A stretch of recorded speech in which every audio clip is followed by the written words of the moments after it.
Hey, what's up, and welcome to the Movie Dumpster Season 6, Episode 10. Today we're talking about The Burning from 1981, directed by Tony Maylam.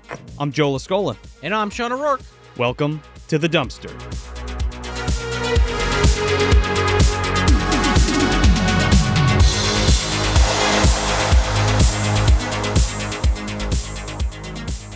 Here we are, Joe. We finally, again, for like the 5th episode in a row, we finally have made it to The Burning. Well, The Burn, it's one of the best slashers ever made.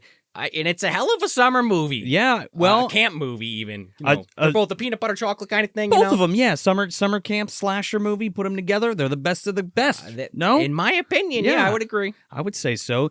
'Tis the season. You know?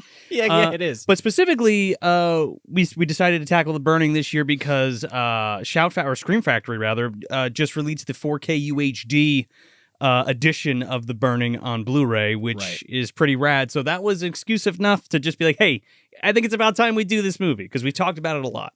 I was gonna say pull the trigger on it, but really it's like pull out the shears, the garden shears, and just fucking stick it right in there. Yeah, exactly. Mm-hmm. Yeah, but before we spin this campfire tale, if you want more Movie Dumpster content, you can head over to patreon.com/Movie Dumpster. You can get an ad-free audio version of the show, and you can support the show for as little as $2 a month. And for no money at all, if you're watching this on YouTube, please leave a like on it and subscribe. And if you're listening on your favorite podcast app, leave us a 5-star review and, get some more dumpster dwellers in here and expand the dumpster dweller community. And if you're looking for any updates on Movie Dumpster, what the Dumpster Boys are doing, you can head over to MovieDumpsterPodcast.com or follow us at Movie Dumpster on all the social media platforms. And with that all said, let's get into a little Cropsy, why don't we? Well, yeah, speaking of Cropsy, right out of the gate with this, we're going for Cropsy. Now, there's an urban legend in Staten Island, New York, about the Cropsy killer or the Cropsy kidnapper or whomever. He's got a couple different names. And that's like what this movie was kind of the progeny of.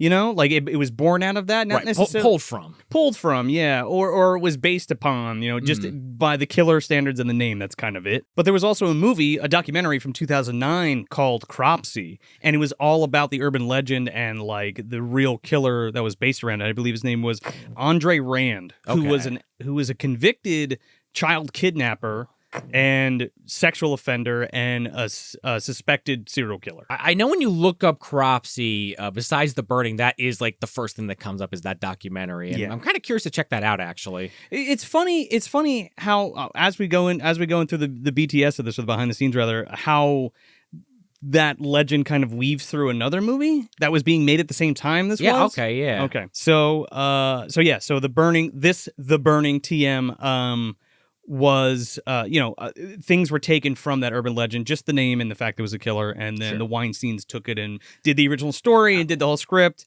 Which, the Weinsteins, this is kind of how they got their foot literally in the door, Bob and Harvey. This is Miramax's first movie. Which is pretty fucking incredible. I don't know how deep you're going to go into that element of it, but I saw that Harvey kind of came up with the story concept, but Bob, and I forget the name of the other writer, but wrote the actual screenplay. Yeah, I mean... But that was kind of crazy to read. I don't know how I didn't know that, but I'm like, damn, like... Miramax's first movie is The fucking Burning. There's something that's kind of cool, actually. The movie's cool. I mean, yes, the Weinsteins, there's obviously a lot of baggage in 2023, but I'm just saying Miramax as a company has made a lot of, or put out a lot of great movies. 100%. And like, that's the thing. Like, we're not going to go into the fucking... know the whole deal about the Weinsteins, but we are going to be mentioning them because they are part of this production. Which, again, not to undersell that, but that's kind of crazy to see as their names are appearing on screen in the intro. It's just so crazy because it's like, it's written and the story by and it's produced by, and it's like, oh shit. And it's just like crazy to see that, this is the first film by Miramax. So we're right smack fucking dab in the middle of the slasher boom. Oh, yeah. While we're writing this, right? So the 5-page treatment for this movie is copyrighted a month before Friday the 13th comes out. They're definitely holding that over people's heads where they can. So we talk about this a lot on the show where there's like parallel thinking and stuff, but like specifically at this point in time, we are trying to emulate. Everybody's kind of trying to do the same thing to make a buck. Right. I mean, we're trying to make a good movie, but we're also trying to sell what's hot. Yeah, I mean, even, what was that movie? All a Good Night? We kind of... All a Good Night, Yes, we talked about even in that movie. That was the first slasher of the 80s. Right, it beat everybody out, and it's got the Christmas theme on top of it, but that's one that's even like, early, it's like proto-slasher.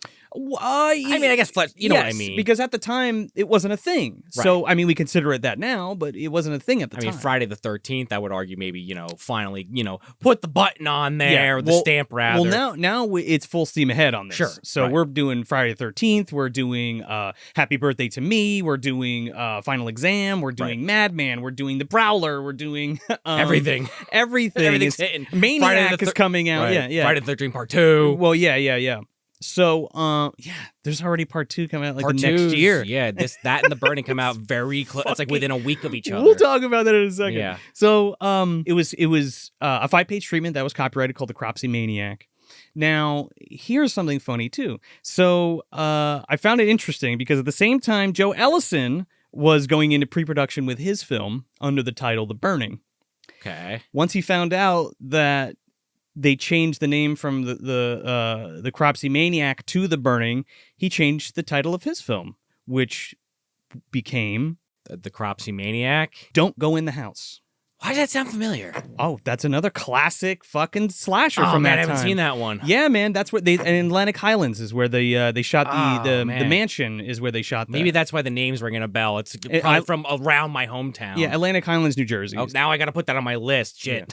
Yeah, that's kind of funny, that weird connection there with the name. Yeah, I think Mike Boylan from the Alone in the Dark podcast lives like right around this corner from it. Yeah, and we actually saw a showing of Don't Go in the House in the house. Wow. Yeah, so it's pretty cool. That's kind of cool. Yeah, so that's happening at the same time. Also, Madman is in pre-production at this point. I think that was the one I read about on Wikipedia. If I know where you're going with this one. So Madman's fucking awesome. I think Joe Bob did an episode on that. If you're curious and you want to like get the full breadth of that film and get like the inside scoop, watch that version or just watch the film itself. But they're going into pre-production. So they're casting The Burning and they're casting Madman at the same time. And people, by word of mouth, one person's talking to the other. Somebody was talking to somebody. Yeah, so a girlfriend or an actress or something. I read that, And they leaked, they told them about the premise. And Madman was originally based on the Cropsy urban legend as well. So they fucking rewrote the whole goddamn movie.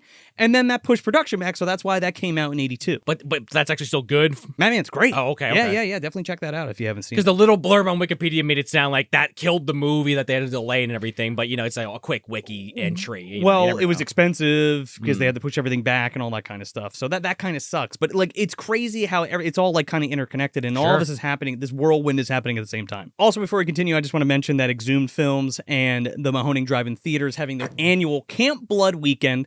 It starts August 31st. You're going to get to see The Burning in 35mm. And then on Friday, you're going to get to see Madman in 35mm. Along with, they're doing a sleepaway camp 1, 2, and 3 on Saturday. You got When a Stranger Calls on Sunday. Stepfather 2 on Sunday. Yeah. Felissa Rose, of course, is going to be there. Why I'm saying, of course, I don't know, but she's always hitting up the conventions. Well, they're doing all 3 sleepaway camps, so there she goes. But she's only in one of those. That's okay. Well, she's in 4. They should do 1 and 4. Fuck it. Oh, return to sleepaway camp? Yeah, get your money's worth. They're also doing Neon Maniacs on Friday, which I cannot wait for. Stay tuned for that. Little trick or trash teaser for you there. But yes, at the Mahoning Drive-In Theater in Lehigh in Pennsylvania. If you're in the area, come by because we're going to be hanging out. So they released this in theaters. Okay? And it didn't do well. Go figure. You want to know why? All I saw online is everyone comparing it to Friday the 13th. But again, like, I guess you could see the comparison to that first one. It's kind of hard not to point to certain things like, all right, they did that first or vice versa, But you're splitting hairs, in my opinion, because the story is so fucking drastically different. And then, like I just said a minute ago, like 2 came out like either a week before this or a week after, something like that. Well, that's what also stifled it too. Yeah. But like, it's the same thing we talked about on Leviathan, where it was like all these movies of the same ilk were coming out at the same time. So as soon as somebody sees it, they're like, that's just fucking Friday the 13th again. I don't want to watch that. Right, Sleepaway Camp again this or whatever. Is so much better than Friday the 13th. So much fucking. That's a little subjective. It's objectively better than Friday the 13th. Go back and watch that first movie. I and like watch the first one a lot. I like the first one. Look, I like the Friday the 13th series, and I like the first movie. But when you, I would say it's on par. I would not argue with that. It's not at least on par. No way. Burning and Friday right. the 13th back to back, and you tell me which one is better. I will make it my mission at some point this week to rewatch it, even though not that it's a contest, but now I'm curious. Now, if you prefer Friday the 13th, that's fine, but take that out of the take your personal attachment out of the equation and just two films together. On face value, without actually doing the experiment, I think I'm a kills guy. Not that a lot of people aren't, but I think I like the kills in Friday the 13th a little better. But they are great in this film. They're fucking great. I'm not trying to undercut this film at all. Oh my goodness. But I don't know. Yeah, maybe I'll have to try that. The fucking raft scene alone. Dude, the raft scene's fucking amazing. Is more graphic the entirety Kevin of Bacon getting a damn arrowhead through the throat. It's never gonna get old. Dude, Eddie getting a fucking shears through his throat. Listen, I know. They're both amazing to me regardless. So this drops, and Happy Birthday to Me is coming out. Final Exam is coming out. The fucking re-release of the Texas Chainsaw Massacre is out. God. Friday the 13th 2 is out. It is literally choked out by these films, by the films that are being put out by larger companies because they have larger reach and they have more money to spend on advertising. So The Burning is only reaching, I don't know, less than half of, I don't know what the percentage is, but like less than half of the theaters that the other films are reaching. Plus, it's like the advertising money, it's just not there. You know, they sent Tom Savini on like a tour with the movie to like get it. He didn't get paid. He was kind of like, what the fuck was I doing talking about that?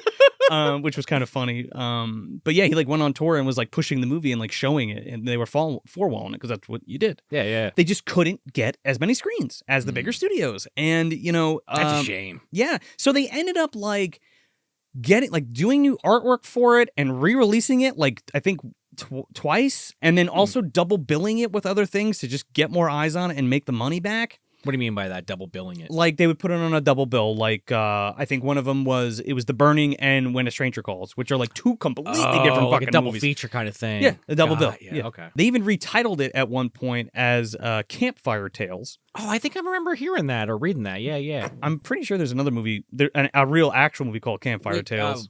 Maybe. That's not a bad name, but the name The Burning is fucking great, so why would you change it? It's also like a great through line. For the actual movie. Yeah. Well, the distro companies were like, oh, let's change the name because you already released it as The Burning. Let's release it as something else and kind of like fool the public to go see it again. Which, as we know on this show, does work sometimes. It does, especially then when you, that's the thing, like when you made the film, the only fucking place people were getting to see it is in the movie theater, and it had to go into the theaters to make the money. There was there was video, but we're like right on the cusp of that. Tapes for $80 if you even can afford it. Yeah, if you can even afford it. And I think like we're also right on the cusp of like rental. Right. So I don't even know if that's a thing per se, or maybe it is a thing. I mean, 81, you're definitely in the ballpark. We're right at the beginning there. Yeah. So going into video, I guess we could talk about. So it was released theatrically, and it was heavily cut for an R rating. Huh. Because like even by that, I think the same thing happened with Maniac as well. If I'm not mistaken, I don't know if that's true or not. I feel like I'm not an expert on Maniac by any stretch, but I want to say when they put out like the Blu-ray or even the DVD back in the day, it was like a big deal. It was the uncut version. Does that sound right? I'm pretty sure. It's been a minute. I'm getting a little old, but me too. And there's so many fucking movies in my head, and I try to remember it all. I know that there was some clearly there was content. I know that Maniac was a video nasty, so and definitely in the UK it was cut. I could see shit in this movie being cut out due to the gruesomeness of it, the graphic nature thereof. Well, to that point, theatrically it was cut in the US. It got an X rating in the UK, but we didn't get an uncut version of the film until The Burning came out in 2007 on that MGM DVD. So the VHS is actually a cut version? So here's the thing. So the VHS, the original VHS, the US tape, I believe, is cut. This particular version of the film is the Thorn EMI UK release, the pre-cert. If y'all can see that, there you go, right there. Pre-cert, what the hell does that pre-certification. mean? So what happened was we're also right in the middle of the video nasty thing in the UK. Speaking of, while you're on the topic.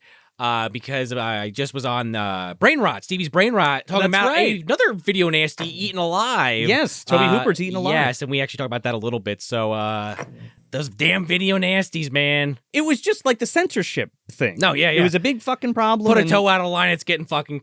The UK ain't getting it, put it that way. No, for sure. But then, like, it influenced the other releases in different countries. And the whole banning things and the violence and all that bullshit.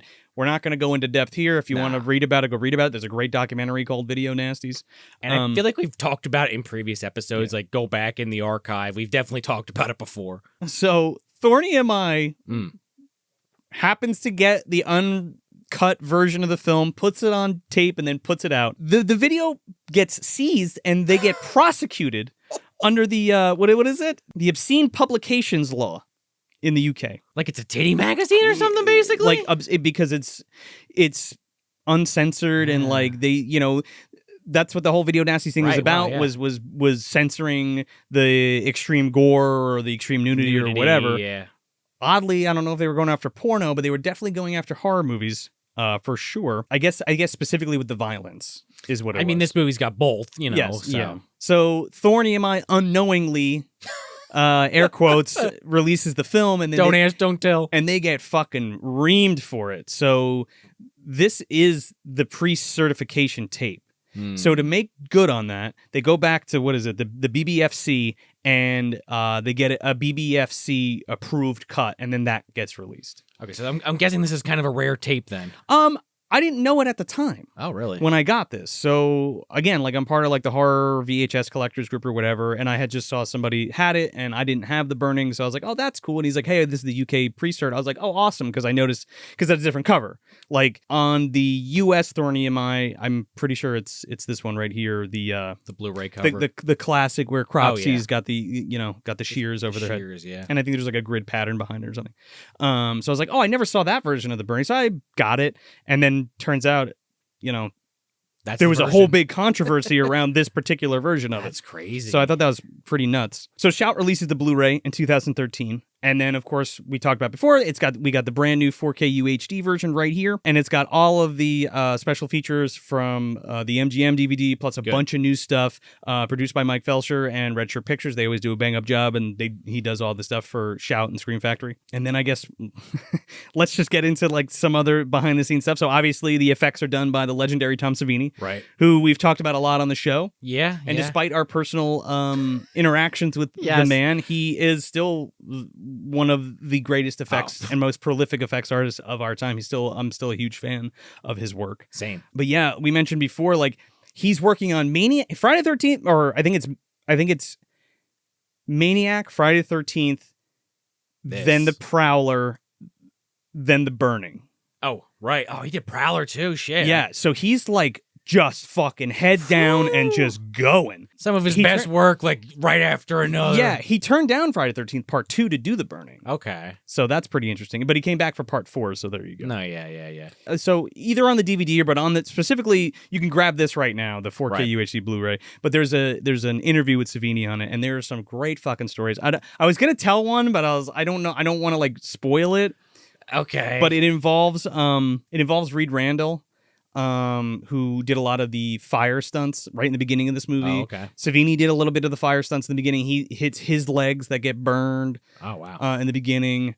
So there's a good story in there about that, about him like doing the fire gag with Reed Randall and his dad and all that stuff. So you got to check it out. I did see, speaking on just behind the scenes stuff, the director actually, Tony Maylim? Yeah.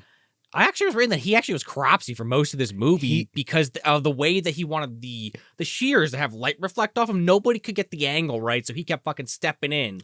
So I thought that was actually kind of interesting too. Just it randomly made me think of that. I thought it's cool, man. We'll get into it, but like I love all of the shots of Cropsy and like how the shears open and close and like how he sticks it into things like after kills and before kills, and it's just fucking cool. So it's mostly Maylim, and then Savini's. If he's 90%, Savini's 15%, and Lou David is 5%. Lou David gets the actual credit of being the character, but well, he's in the beginning and the end of the movie, but we'll talk about it. Oh, there was one story that I do want to tell from Savini. So they were originally supposed to shoot the ending in a fucking cave, and they scouted this location out and like brought like string with them to like find out where to go. So they left, and the next day they like came. A Hansel and Gretel kind of thing. Yeah, so they knew which way to go in the cave yeah. system because it was a big opening thing, and they were going to bring everything down and shoot. So they leave, and they come back the next day, and there's like giant fucking boulders on the path of the string, so it all caved in. So like they could have fucking died. Like they could have all like died or like been in a cave in or something. So they were like, yeah, we're not doing that. We're going to switch it to the mining to a thing. mining area. Yeah, just farmhouse because, question mark. I guess that was the right choice. We'll talk about it more when we get there, but the Yeah. ending was a little muddled because the Weinsteins and Malum were like kind of at odds with each other. Yeah, I even read something about maybe a boat being involved at one point in a script, but I don't know if that ever made it. A boat house. Okay, yeah. We'll talk about it a little bit when we get to the end because it's kind of like for then. Okay, got you. I don't want to talk about the end and then. No, you know. yeah. So it's edited by Jack Shoulder. Right. Well, he directed something. Alone in the Dark. Yes. The Hidden. Nightmare on Elm Street 2. Right. Oh, yeah. I believe Tony from Hack Movies did an interview with him for Wishmaster 2 because I think he directed that as well. He did. You're right. Yeah. What's funny because he started cutting trailers for Bob Shea at New Line, and then he just happened to kind of fall into this job because he was cutting, like, if there was a final cut of a movie, he would take another 15 or so out. Oh, wow. Minutes out just to shorten the film. Sure. So then that's how he kind of gets this job to cut this movie.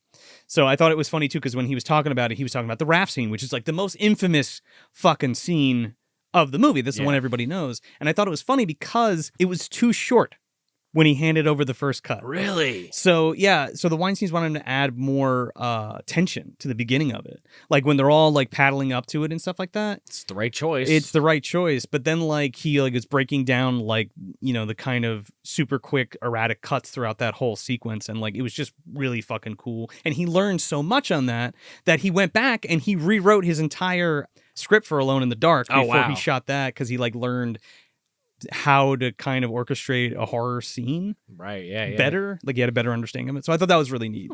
That's cool. Yeah. And then the last and final thing that I want to talk about is the fucking music because the score fucking pumps, dude. Rick Wakeman, most famously known as the keyboardist of Yes.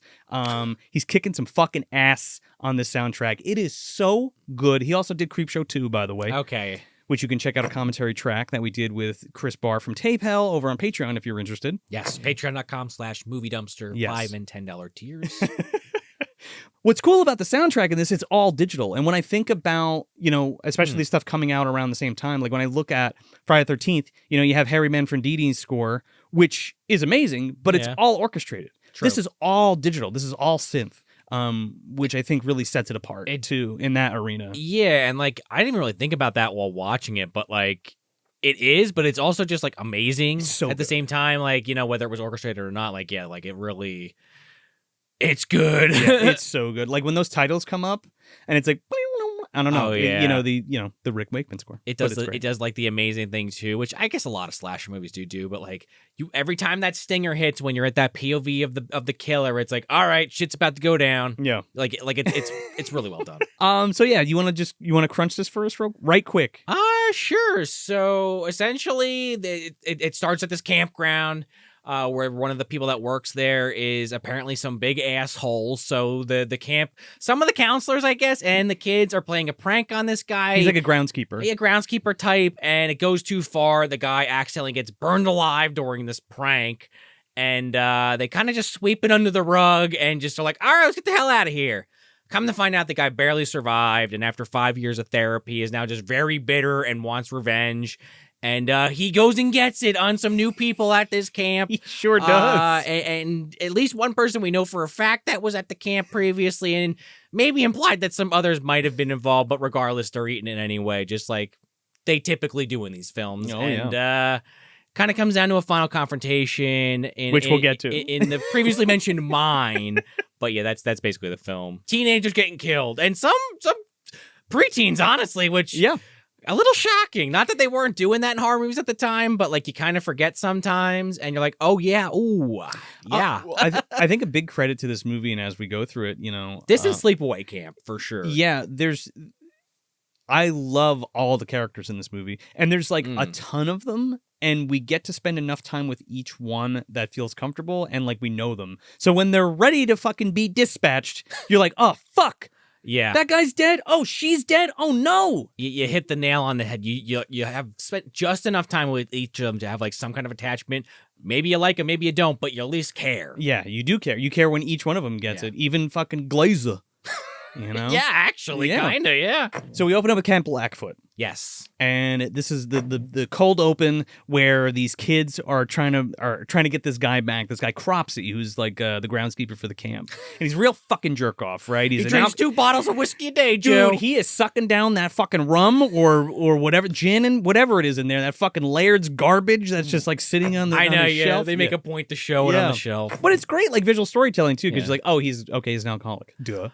But he terrorizes these kids. He like fucks with them and like stalks them and like pranks them and scares the shit out of them. I guess. Right. Because you get a little bit of a lore dump later where someone breaks that down for a character, but it's like you get the gist in the beginning too. Yeah, but you find he's a fucking creep anyway because like after he's burned, he's like fucking going around the local peep shows and shit. Like this guy's a real scumbag. He's a scumbag piece of shit. I don't know if he, what. Let's just say it. Basically, this thing is like this fucking head that they put in his room. Yeah, these kids like put this. They're like, we're gonna scare the shit out of him. Here's this thing in the box. They like. What's in the box, Joe? What's in the box? It's totally a head. It's like a skull. It looks like the cover of fucking Cannibal Holocaust. A little bit, yeah. Like it's like this worm-ridden like rotten skull with like candles in the eyes. Where did they even fucking get that? They made it apparently. So I thought they dug that up, man. So they light the shit on fire and they're outside the window fucking banging on it. They're like wolf sounds. They're like, wake up, wake up, wake up. Ah! Cropsy wakes up, scares the shit out of him, and like smacks this fucking thing onto his bed. Lights his legs on fire. He gets up. There's like a can of fucking gas on the floor because he's like sleeping in the tool shed. Yeah, he's like lawnmower man. They just stick him in there. Oh, you're done working. You can just hang out in this fucking gasoline smelling place. Are you telling me that Job it was like a hop, skip, and a jump away from being lit on fire by fucking like an erratic like lantern spilling onto like a gas can? If that priest didn't scoop his ass up and make him start doing chores at the church, he would have been fucking next up for that job. Oh, dude, Cybo Man's fiddling with a box of matches, and it all fucking goes he's up in the corner. He threw the first match, actually. He's like, it's just going down. I'm not getting shot by those guys. We're gonna burn it down around me. Exactly. So yeah, this guy runs out on fire, and they're all like, "Holy shit!" He is in a fucking blaze, and he's on the ground, and he basically rolls around for a second. Nothing really works, so he dives into the lake, and then they just run off. They're like, "All right, see ya." Yeah, fuck it. So he ends up getting put in a hospital. Now, I love this scene, man. You get it. It's like 1 week later. Yep. And we're in St. Catherine's Hospital, and this new doctor's like, "Hey, how you doing?" This orderly's, "Come here, man. Let me show you something." Yeah. He's like, "You like being a doctor, man?" And he's like, "Yeah, it's pretty fucking great." And he's like, "Man," he's like, "When did you start?" "Sunday." He's like, "Yeah, okay." You want to see something fresh meat? You want to see something fucked up, man? He's like, "We're talking burn, fucking Big Mac, overdone." You know what I'm saying? Yeah, the Big Mac. Yeah. Oh my god, dude, he's hyping this up to this guy, and he's like, "Man, you want to be a doctor? You have got to see this shit." So this guy walks this scared like new doctor into the burn unit when Cropsy's like covered by a sheet. Oh my god. And he opens it up. He's like, "Look now, this is burned." And, you don't see him yet, which is great. cool. Yeah. But he ends up, like, grabbing the orderly and scaring the shit out of both of them. And the guy's like, "Oh, my God." He's got burnt skin hanging off his arm and everything. Dude, he is fucking extra crispy. Like, original recipe. Yeah. So then, you think something's going to happen to this orderly, but we just get a cut to 5 years later. 5 years. He's been in this hospital, and they've been trying to fix this motherfucker for 5 years. Humpty Dumpty had a great fall, and they, all the King's Men and all King's Horses couldn't put him back together. Well, they knew not to try because this poor bastard's getting wheeled out, and they're like, with this VO, which is pretty good storytelling, actually. It's so great. He's getting wheeled out, and as he's getting wheeled out, it's like, you hear like, "Oh, the skin grafts just didn't take," and he's like, "Oh, don't resent those kids. It was just an accident, Yeah, you're in a lot of pain, but don't think about it. Let it go. You're hideously fucking disfigured for the rest of your life." I know you said you wanted to murder him, Mom, but please don't. We'll let you into society. Just don't do any of the stuff you've been saying for 5 years, please. Everything's going to be A-okay, buddy, okay? But you don't put the sledgehammer down. You don't got to go to sleep, but you can't stay here. Get the fuck out. Right. Well, he's been sitting there for 5 years trying to come up with a kill weapon. And he still hasn't figured it out, but thank God he finds a prostitute on the street to show him the way, Joe. That must have been his favorite thing to do on campus, on the fucking on the campgrounds. What, cutting shit out with construction paper bunnies or something? No, with his fucking shears, man. He loved like shaping up the hedges. Yeah. It didn't click yet though in his head. No pun intended with the clicking. But yeah, he finds this woman, and you're like, okay. Oh, dude, he's also dressed like Darkman, by the way. Bro, he's on his fucking way to Hotel Broslin. He's gonna pass the fucking Bradley brothers on the way there.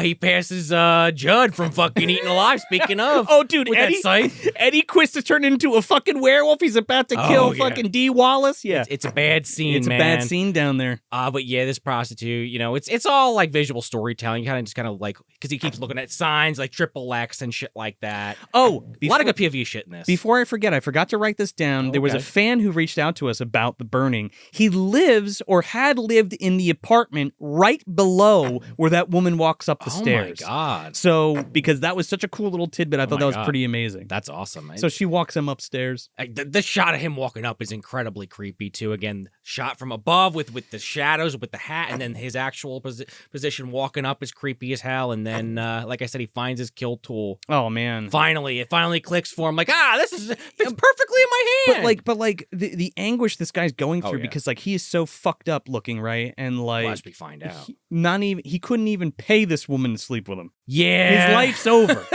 right? Shouldn't laugh because it is very sad, but in the context of the film, I feel no sympathy for this character. I mean, I do. I mean, for being burnt he might have been an asshole, but like this man is hideously disfigured, and like the fact of the matter is, like she is so scared of this fucking guy. I guess that's what I mean by that. The terror on her face is palpable, man, because she's like, just go, just get out. He ends up like strangling this woman and stabbing her in the stomach with a pair of scissors, and like not throwing her out the window, but like pushing her out the window and like breaking all the glass. And again, I mean, I'm kind of joking about finding the kill weapon, but yeah, from then on, he's using this fucking scissors, but he's got the shears, he's got little scissors, and then they get the big scissors, right? Like the shoveler in Mystery Men, but he doesn't, he sticks to one for the rest of the film. Yeah, he's got those fucking Exorcist 3 scissors. Yeah, the gift that everyone's seen at this point. But yeah, that he kills this woman, and you're just kind of like, oh.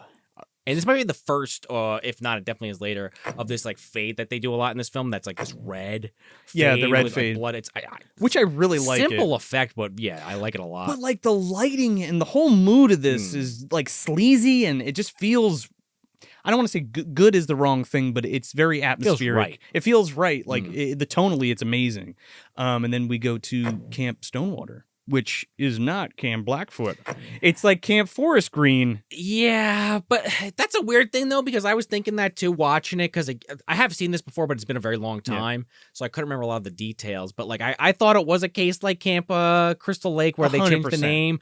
But at one point, they're like, yeah, it's like across from us, Blackfoot. And I'm like, are you sure it's not just the same place? It's like the Salem thing where they're like, okay, well, this isn't Salem, but that's Salem. And now we have a different name. Our village has a different name. Right, like, well, there's a creek that goes in between the two camps, so it can't possibly be the same thing. It's the same fucking camp. Yeah. But yeah, we go to this camp and we start getting introduced to our characters, which is a little confusing, which, actually, I will say, the cast it's cast at appropriate ages for once with a lot of these films. I don't feel like that is always a very clear up front. Well, there's counselors and then there's a little bit younger kids. Yes. So you have people that are like... Does that make sense what I'm saying though? Yeah, like 20, 23. The age tops. is a lot closer than a lot of these films. Yeah. Whereas like the first thing I think of is like Friday the 13th Part 6, where it's like the counselors are very clearly like 18, 19, 20. And the kids are kids. Yeah, this is like you just said, maybe middle school, like 16, 15, maybe a little younger than that. But I would say 15 to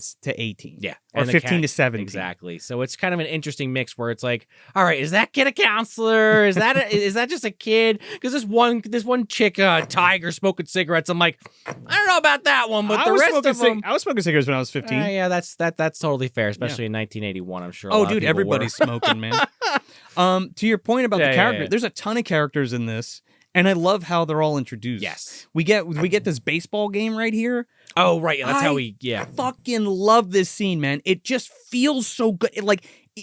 It's like the epitome of summer in one scene. And there's another scene later with the canoes that makes me feel like this. And it feels real, I guess is what I'm saying. And they're playing baseball.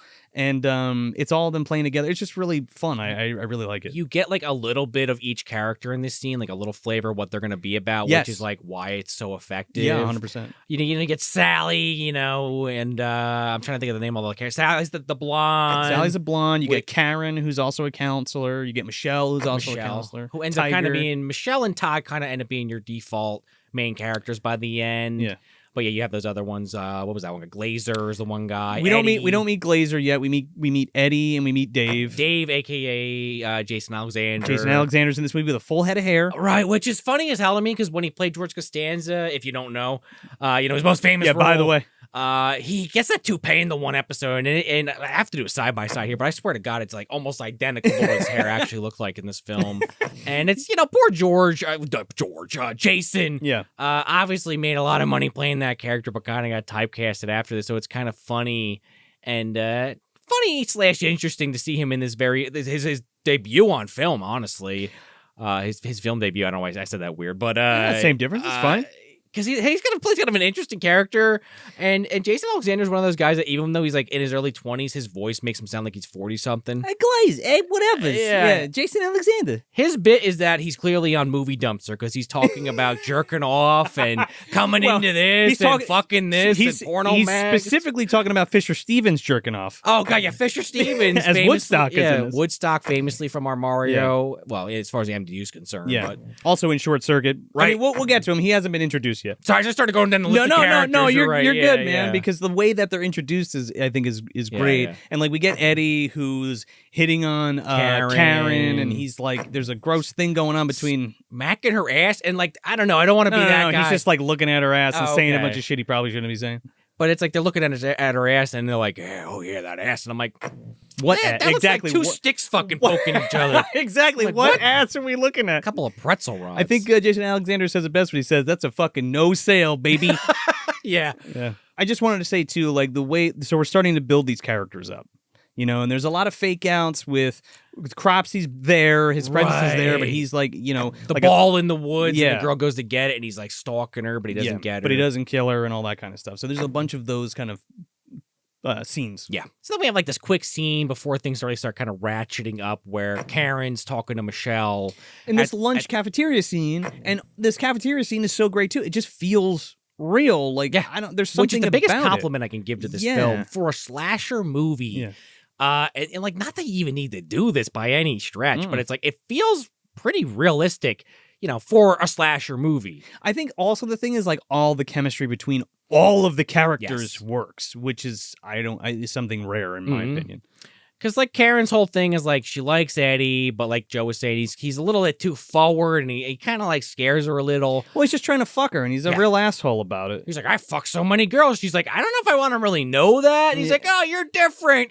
Don't think about it. Well, yeah, he's trying to, like, lull her into a false sense of security. Yeah. But, like, she's worried about that, and, like, they start kind of, like, dropping, like, story hints here. Like, well, don't worry about it. We got the canoe trip coming up. We got that to look forward to. Yeah, which becomes a big plot point. Mm-hmm. But that's so cool though, because like you're just like peppering it in, and we're smart. It, like the way that the scenes go together just makes sense, and you get the gist of everybody's thing. Like this next scene with it's the girls' bunk in the morning, and Sally goes to take a shower, and which is another great stock scene, and you're like, oh shit, Cropsy's gonna get her. This is a great one. This is like one of the all timers, I would argue, just because it's short, but it gets the point across quickly. Because you're right, you think, oh fuck, Cropsy's gonna get her. Cropsy's gonna get her. Oh, yeah. Nope, it's creepy. This mistake-looking motherfucker, Alfred. This Bernard-looking motherfucker from Addams Family Values. He's at the camp. Yeah.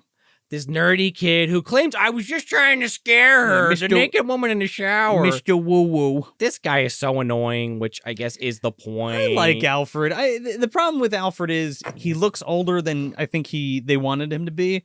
A little bit. And like he's creepy because of that. Yeah. You know what I mean? He's like, harmless at the end of the day. He's harmless, and he's looking at a girl in the shower. I want to scare her, blah, blah, blah. But like he also doesn't fit in. You know what I mean? That's why I kind of feel bad for him on some level. Everybody's making fun of him. He's constantly going to get beat up by Glazer. Everybody's giving him a hard time. He can't fucking swim. So then, like, Alfred, like, runs off, but, like, he gets caught instantly by, like, Glazer and Todd, and they're like... Well, it's Eddie and Todd. Eddie and Todd, and they're like, what the fuck were you even thinking? And he's like, oh, I wanted to scare her. And Todd's like, you you can get kicked out for this kind of shit. And like all the girls are like ready to beat his ass. And he's like, yeah, I had to go home 5 years ago and it wasn't of my own volition. And he keeps that so vague. Yeah. He's like, I burned the shit. I lit some guy on fire and he almost fucking died. And we don't really even know what happened to him. I mean, I didn't literally do it, but I might as well have. And we all just kind of stood there and watched and didn't even try to help him. I was totally involved. And it's like that Jennifer Runyon thing in that, that Christmas movie. I know she didn't literally push the girl off the balcony, but like if you watch it, it's like she's there actively harassing her, you know, and it's like, I did nothing wrong. It's like, well, to all a good night. Yeah, you were part of it. You were part of it. You didn't pull the trigger, but you at least like supplied the bullets. Yes. Oh, and like multiple times throughout this movie, like especially this one too, because it's like he's being a creep to this girl. Oh yeah, they're always calling people out for it. They're like, they should. They're like, no, 100%. But I'm saying like they do, which is funny considering who made this movie. But they call it out each time, which I kind of appreciate. And Todd's like, what, you want me to cut his balls off? It's like, fuck you, Todd. Yeah, Michelle's like, can you get rid of this fucking guy? This guy's a fucking piece of shit creep. Like, are you gonna like, I don't know what, beat his ass, talk to him about it? Well, she wants him to talk to the damn supervisor, this guy Jeff, and he's like, well, I don't want to take it that far. And it's like, what do you have some like, because you feel bad because he gets like picked on, so you don't want to like kick him out, but like maybe that's the better option. To be fair, he's basically like, I'll bust your ass if you don't fucking shape up anyway. I mean, he does kind of scare him a little bit.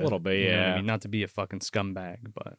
But then he lets him go, and then Glazer finds him and is like about to literally pound him. Fucking Glazer, brother. This jock meathead kind of character. Oh my god, Glazer has like some of the best lines in this. Like so funny that even Jason Alexander repeats a few of the lines. Jason Alexander's like that again. Like he's making the sex jokes, but he's also like sarcastic and like mimics people and like makes fun of Glazer a few times, and maybe it takes it a little too far for Glazer. Dude, I'm talking to her is something that Julie and I say all the time. Wait a minute, I'm talking to her. Hey, I'm talking to her. Can I talk to her too? The chemistry, man, is just all over the place. Is just solid. But he's gonna like beat up Alfred, and he's like, you leave my girl Sally alone, or I'll beat you so bad your own mother won't recognize you. I mean, he does have that asphyxiation with her in particular. I mean, not that he's not looking at all the girls, but Sally, he's like... There is a thing I don't know. He's got a thing for Sally for sure, because he keeps following them. Yeah. I don't know what is he going to jerk off in the bushes while they fuck? I don't know. He could be. He might later. He might think about it when he gets those magazines from Mr. Alexander. But first, Jason Alexander is, I forget if we said this already, but his name's Dave. He's going to take Alfred and a few other guys to do a little swimming lesson, because Alfred can't swim. So they head out to the fucking dock, and, again, Jason Alexander just firing off these little one-liners here and there about jerking off, and it's like, I could sit here and say this every time he appears on screen, because he's like, he is the comedy relief of this film. We also get introduced to Fisher Stevens in this scene. Right, oh yeah. And specifically, all of the jerk-off jokes are for Fisher Stevens. Right, because he's his protege or some shit. He's like my welterweight jerk-off champion of the world. Yeah, he needs his vitamin E pills. It helps him. The fucking champ. Yeah. So they're all busting balls, but this is kind of like, this is the crew you probably would actually want to hang out with. Well, they're also they take Alfred kind of under their wing, and they know that he's been being weird. And Todd was probably like, "Hey guys, can you guys like hang out with this guy, make him not feel like a piece of shit?" They're also taking the piss out of everything. Yeah. So they're there, and they're like, let's go swimming. He's like, I don't swim. And Alfred's like, well, I can't fucking swim. So Glazer comes up behind him and fucking shoves him into the water. Right after they all jump in before him. And the kid's like drowning, and Jason Alexander's like, are you out of your fucking mind? And everybody's like, oh my God, he can't swim, get him out. He's like, yeah, you better take him out of there before he drowns or whatever's. And then he fucking swims over to the girls who are on like the raft. You're right, yeah. And he's like, yeah, come on, join me in the water. And Sally's like, I don't want to get my hair wet. Hey, Sally, want to come for a swim with me or whatever's? There's a big giant fucking black oil slick. Just watch out for that. Yeah, don't swim too close near that. Make sure that radio's off. Okay, Pancho. But Sally's also playing like really hard to get with him, so that's like extra pissing him off. And he's like, I don't know what you want. She's like, yeah, no, I kind of want it. So what's funny about that is like Eddie is a scumbag too, but he's like very forward and very aggressive, whereas Glazer is like an asshole to all the dudes, but he's like trying to be like, hey, come on, whatever, let's get together or whatever. Which is why this movie works a lot, like, because it could just be the dynamic is exactly different. Like they could be just the most generic characters possible. but they're not. They actually have like some nuance to them. Everybody has a little story. You kind of get the gist from all of these scenes kind of stitched together of how they interact with each other and all of their particular things behind them. And before we move on, we got to mention how they break out this fucking BB gun. Oh my God. Yeah. And they're like, the fucking Fisher Stevens is like aiming on the back of the other kid. Pork him. And he fucking shoots Glazer right in the ass with this BB gun. And he's like flipping out and they're all dying. And then one of the chicks gets up and fucking pushes his ass into the water. It's great. It just feels like, I don't know, it's a good like... They're at summer camp. They're having a good time. Exactly, but like there's great comedy bits and there's great like... Again, I don't want to keep sounding like a broken record, but the chemistry between all these kids is really good. No, there's the peril is not felt yet either. No. I mean, outside of that one scene, as far as the camp is concerned, when that girl Tiger's going to get the ball. You know Cropsy's there, but you don't know when he's going to strike. Oh, he's peeping. He's in the bushes. He's in the fucking shed. He's hanging out with Loomis. He's biding in the bushes. Okay, Cropsy, wait. 6 times you have to jump out and say it. And I'll try to shoot you 6 times, but I'm really saving these for Michael. Don't stab me 6 times. Yeah, save that. Hey, Cropsy, get your ass out of here. Steps to the left. And he's like, oh my God, you're fucking hideously burned. Oh, yeah, and then I forgot, actually, they all moon him, so now I can say I've seen Jason Alexander's ass cheeks. And Fisher Stevens' ass cheeks, and that other guy. And that other guy, yeah. And Alfred just stands there like, okay, this is happening. But it's just so funny, dude. I love it. So they're all in the so now we're in the boys' cabin. Right, this is when they get the porno magazines. Yeah, Jason Alexander comes in like fucking, I get, so he's got to be like 19 or 18. He's the guy with the car. He's the guy with the car. He's buying fucking porno mags. He's buying fucking rubbers. He's buying all the shit for everybody. Get the lubed up ones, though. He's like, I asked for lubricated rubbers. I mean, I ain't paying for it. You got that? I got that. I can see him being kind of mad about that, but give him the $5 fucking bucks. Just eat the money on that one. He's got to pay the new market price for that. That's a lot of fucking $10. money, ain't it? He's got the car. Glazer, get your own car, man. That's a lot of fucking rubbers, dude. He wants to get laid. He don't care. How many do you need? I mean, a bag full. He needs at least one. So yeah, you get like Fisher Stevens playing cards. Yeah, everybody's smoking in this movie. It's great. But Alfred sees fucking Cropsy's burnt ass, gross face out the window. Oh, in the window. Yeah. And no one believes him. They're just like, yeah, okay, yeah, you saw something weird. Sure, we got to go get dinner. Don't worry about it. Fucking weirdo. So they all go to dinner. And then the supervisor comes in to talk to everybody about the big canoe trip. Again, another like lunchroom scene, but this is dinner this time. And like all the boys come in and Jason Alexander's fucking bopping around and they're making all these like sexual innuendo comments. Him and that one girl got something going on. Yeah, it's just super cute and funny and shit. And he's like, can I get anything for you girls? Some spermicide or something? Yeah, rafters of spermicide. Glazer goes over to Sally. He's like, hey, Sally, you want to go for a canoe ride with me or something tomorrow? She's like, I don't know, maybe. And he's like, what do you mean, maybe? Whatever. And Jason Alexander's like, all right, let's go. He's like, get off me, man. I'm talking to her. I don't know, man. I don't have time for that shit. I'm sorry, Sally. I don't know how good you look, but like, I don't have time for this fucking back and forth bullshit. Glazer clearly does. Glazer freaks the fuck out when Jason Alexander like mocks him and like. Oh yeah, when he impersonates him. Yeah, like throws him down and like throws salt at Alfred, and he's like, "Yeah, what the fuck is your problem, man? Whoa, I'm just kidding around. Calm down." Yeah. So, like you said, Fisher Stevens needs his vitamin E for what? I don't know. For his masturbation, it's the sex thing or something. I don't know. Jason Alexander seems content to have vitamin E used for some kind of jerk off thing. I don't know. He's like, he's my jerk off champion. Let him get his vitamin E. But it's also then implied. You don't actually believe that, do you? And it's like, believe what? I don't know. Never heard that. But it's implied, like after this whole scene, that like Glazer and that other kid like purposely hid the pills to make him go back for some reason because Todd gives them shit for it. No, so here's the thing. Okay. Because he goes back. Let's just do that first, because then it's this creepy scene where Cropsy's stalking him the entire time, and it's just like Fisher Stevens has no fucking clue because he's at camp just walking back. Well, outside he sees him, but when Fisher Stevens is like going through his like box or whatever looking for his pills, Todd comes in. Right. And it's a red herring, of course. And like it's like, oh, Todd, it's you. You scared the shit out of me. And he's like, the fuck you doing in here? Let's go. He comes back and drops off Woodstock at the table, and he's like, you motherfuckers don't pull any more shit like that. I thought it was about the vitamins. What was it? No, because Todd was like, where's Woodstock? And they're like, oh, he got real sick. He's sick in the thing. So they like fucked with him. So he went to go look for him. Well, it was good he did, because Woodstock would have been eating it a lot earlier. Yeah, man. He would have got that fucking shear right up the old hole. Yeah, as soon as he ate that vitamin, it would have been popping right back out.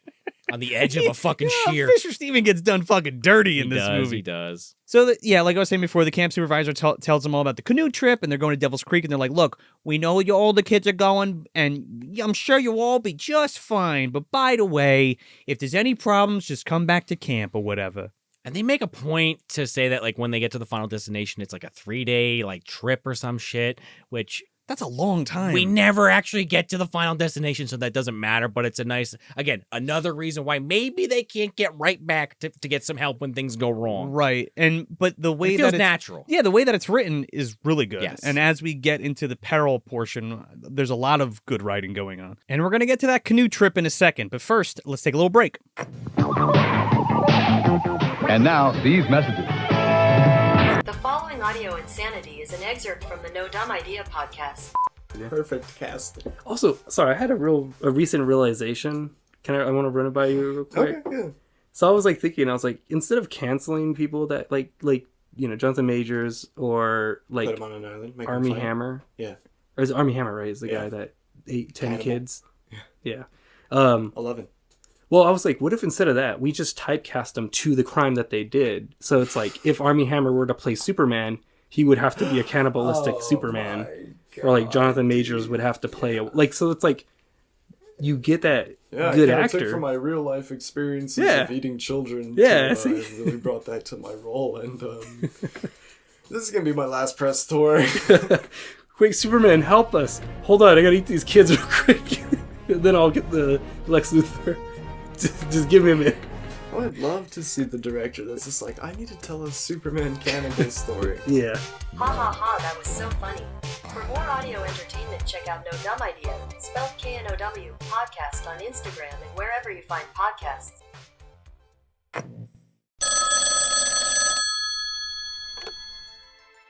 Hello? Hey, and welcome back to our Movie Dumpster Hotline segment, where we take your calls, and we also read some emails and or snail mails. Yes. Are you ready to kick it up? If Are I'm you ready not, to pump up the jam? yeah, pump it up, hit that button, listen to some voicemails. Okay, I'm fired. That was a horrible joke, but okay, let's do it. Hey there, it's Buffalo Bill. I'm the guy that hangs out in front of Heck the Movie Store. And I heard about you guys. I've been watching. Love the stuff. Love the lore, the movie dumpster lore and everything. It's just, there's just so much lore. I just wish I could be covered in movies dumpster lore. But I just wanted to say thank you for all the hard work.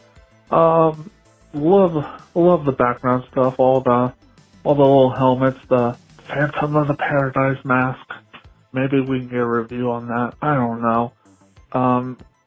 Oh shit, here comes Tony. If he sees me talking to another podcast, he'll be very upset. I gotta go. Bye.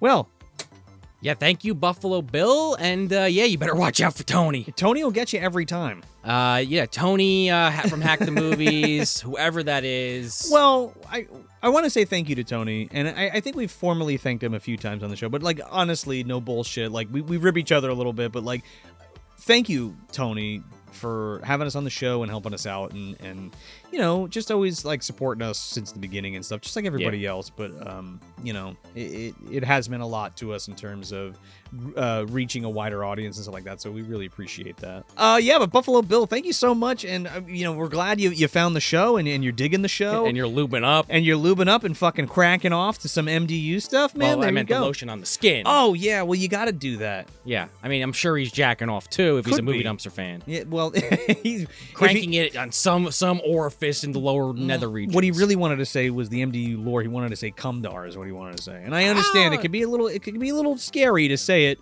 you know, and it's not us saying it. You know, you think you sound like a weirdo, but it's okay. We're all fine with it. Yeah, Cumdar, that lines up. Yeah. Yeah. Anyway, thank you, Buffalo Bill. That was very sweet of you. Glad you're enjoying the show. And yeah, we're glad that you dig the stuff in the background. And you mentioned the Phantom of the Paradise helmet. We actually had plans to do that with our buddy Serge from Levian. Yes. And we still do have plans to do that, but we have not shot it yet. So you can expect a Phantom of the Paradise episode at some point between now and next year. Yeah, no, it's definitely on the docket. It's on the docket for sure. That's coming. It's just semantics. Yeah. All right, let's take another one. Let's do it. Enzo, I'm a great admirer of your work. You're some of the finest filmmakers of the 21st century. My name is Joe Buchanan, and I've somehow managed to find myself in the year 2023. I'm a great admirer again. I have multiple copies of your films in my car, baby. Anywho, I just wanted to leave this message to let you know that I'm a great, great admirer again. A big fan, that I hope one day that like Mary Shelley, the three of us could have sex. Goodbye. Take care. It's happened. Yeah. It's finally happened. We stared long enough into the abyss, it finally stared back. We kept staring into that Buchanan wormhole, and he jumped through. He loves the show. Yeah. He's out there in the ether, Sean. He's floating around. He's fucking with timelines. He wants to fuck us. Like some kind of Mary Shelley. Some kind of weird threesome. The poet Shelley kind of thing, I guess. Well, maybe could Lord Byron. Or who's Lord Byron? Right, because she was getting double teamed in that film before John Hurt showed up. Oh, smashed straight up. Yeah. Yeah, we're having like trans cosmic sex with with John Hurt, apparently. I will say this, a little I don't know, inside baseball kind of shit. The concept of John Hurt interacting with us is not something we have not thought about, if that made sense. So we're glad that Mr. Hurt, you've reached out to us before we reached out to you. Again, he was getting blips. Yeah. In the timelines, and he's like, "Who are these movie dumpster fucking guys?" And there while he was riding his ghost shark into the night. Oh yeah, well, through space and time, right? Of Obviously. Thank you, John. Thank you, John Hurt. Mr. Buchanan. Mr. Buchanan. Yeah. So thank you, Mr. Buchanan. Yeah. All right, let's take one more. Hey, Joe and Sean from Movie Dumpster. This is Patrick Carico calling, a.k.a. PC's Extra Video on YouTube. I just want to say, I love the show. I've been listening since 2020. I've listened to every single episode. I'm in my car a lot, so I literally listen every day, and I absolutely love your guys' takes on all the movies you've covered. You've introduced me to a lot of stuff I've never heard of. I'd say like it's a good 60-40. A lot of it I have heard of, and some I've never seen. And I've just had a blast listening to you guys. And the MDU lore is just hilarious. I gotta say, my two favorite episodes are the Mortal Kombat 1995 and Street Fighter episode. My God, hilarious. Just simply hilarious. Keep up the great work. Big fan, and I wish you guys nothing but success in the future and great things to come. Thank you again. Thank you, Patrick. Thank good you hearing so from much, you. Patrick, man. PC's Extras videos. Dude, thank you so much. That was really sweet of you. When people tell us that they've listened to every episode, and sometimes even multiple times, like I'm always floored. Like that's over like 300 episodes, right? I mean, if you count the Patreon stuff, if you count the Patreon stuff, it's got to be up there. I think we lost count because we do like seasonally, right? And we do different things, like Talks from the Dark Side, or like minis that aren't related sometimes. Yeah, and that's just there's an incredible wealth of episodes to listen through, and the fact of the matter, there's more than just Patrick, of course, but there's other people that have navigated the entirety of that, the MDU, if you will, have been on that journey, and it's always incredible, and it's just it never doesn't amaze me. Like it always like I think I don't know if I should use the word humbling because like I don't think highly of myself or the show. I think kind of is the right word. I think it's the right word, but like I don't ever feel like I'm above anything. You know what I mean? Sure. So, I mean that is being humble. Yeah. I guess, but I don't know. I just really appreciate all the support and like Yeah, but we're really glad that you like the Mortal Kombat episode and the Street Fighter episode. Those were some really fun ones that we did for the Super Combat Fighter Double Dumpster Edition Turbo. Literally, there it is. The shirt. Didn't plan it that way. That was, you know what? Just since we're on the topic, that was one of my favorite events that we did. Like, sans like our staples of like Trick or Trash or Trash Into the Snow. I would like to bring it back in some capacity. I think we've kind of mused on that concept before, whether it would be more video game movies or movies that have video game things in them, like a brain scan or something. Video game adjacent. Yeah, or Stay Alive was one we always kind of talked about doing. But I agree. It's something we should return to. I think everyone liked it at the time. Yeah, we got clearly Patrick did. Yeah, we got so much out of it. We got such cool artwork by David DeForn, and we did like the GamePro posters, and we did the animation the Sega for Genesis all that. Case. The Sega Genesis and the case. It's on the shelf over there. Yes. But yeah, those movies are great for what they are. MK1. I mean, go listen to the review if you haven't heard it. But thank you again, Patrick. Thank you so much, Patrick. We really appreciate all your support. I think we got one more in the chamber there. We got a little email, I think. Yes. We got one here from our friend Mikey Ward. Sent one in, Spectre Online, as he's been known. Oh, what's up, Spectre? How you doing, man? He goes, "Hey, fellas, Mike here. You guys know me as Spectre over on Twitter." I mean, he spells it out for us. Yeah. Loving the mailbag and call-in segments you guys added, so wanted to pop in and say hi myself. Here you are. Here we are. He says, "Love the show, love the guests you guys pick up, love the stuff you cover. Even if it's something I feel like I'm already super familiar with, Joe and Sean always have cool info or interpretations of the movies that keep the episodes interesting. Not to mention the MDU lore.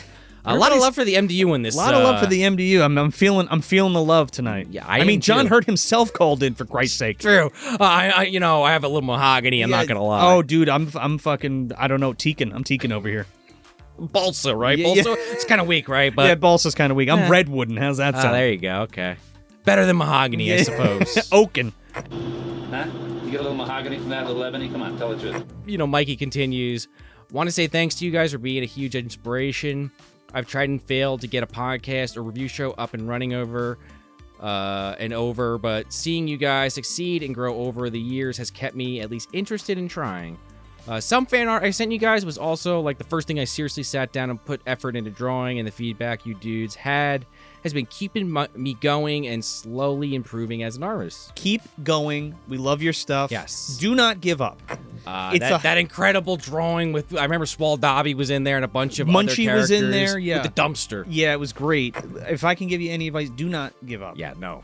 Keep it going, every time you wake up in the morning and you say to yourself, like, I don't want to do this anymore, or I don't think I should do this, or I'm not good enough, or I just want to give up, and everything sucks and just nuke it all. Don't. Yeah, don't. Tomorrow will be better. Later in the day will be better. The next week will be better. The next month will be better. The next year will be better.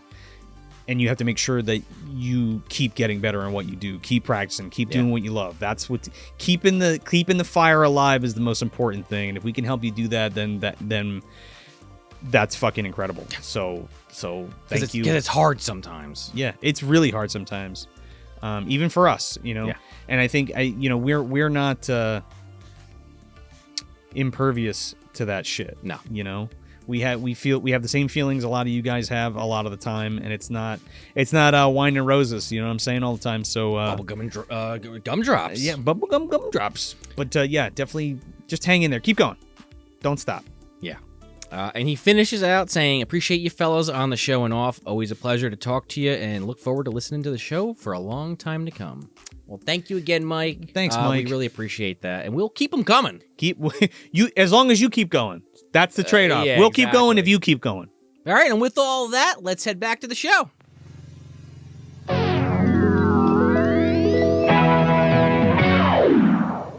And we're back with more Cropsy. The canoe scene is the next scene. Yep. And I love this fucking scene. There's just something about it. They're all having a good time fucking around, splashing each other, joking around. And the last shot, one of the canoes sinks, and you could see the two actors like look at the camera like, fuck. And I'm like, that was totally not on purpose, and they just left it in. I thought that was really funny. I mean, you have to have someone that's got to be a really good swimmer in your group, so I guess it all worked out. I'm thinking that it's not that deep right there where they were shooting. So like, it was like 4 feet or 5 feet. Pick it back up, dump it over, get the shit out of it that got in there. But again, that's one of my favorite scenes too. That's not somebody being horrifically murdered. Sure, because then we kind of get a little bit of a time skip to the later in the day. Again, we do get some shots of Cropsy stalking them from the shoreline. Yeah. But now we get this campfire scene, which is, again, a staple in these films. Fucking Todd is telling the legend that he had participated in creating. Which is some ballsy shit, right? When you think about it. He's like, so there was this guy, Cropsy. Leaves out the details that he's involved with. And he was horribly fucking burned.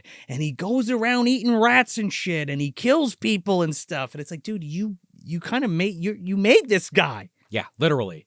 And then he's buttering everybody up, getting them on the edge of their seat, and you see this like knife come up behind one of them. I'll have my revenge.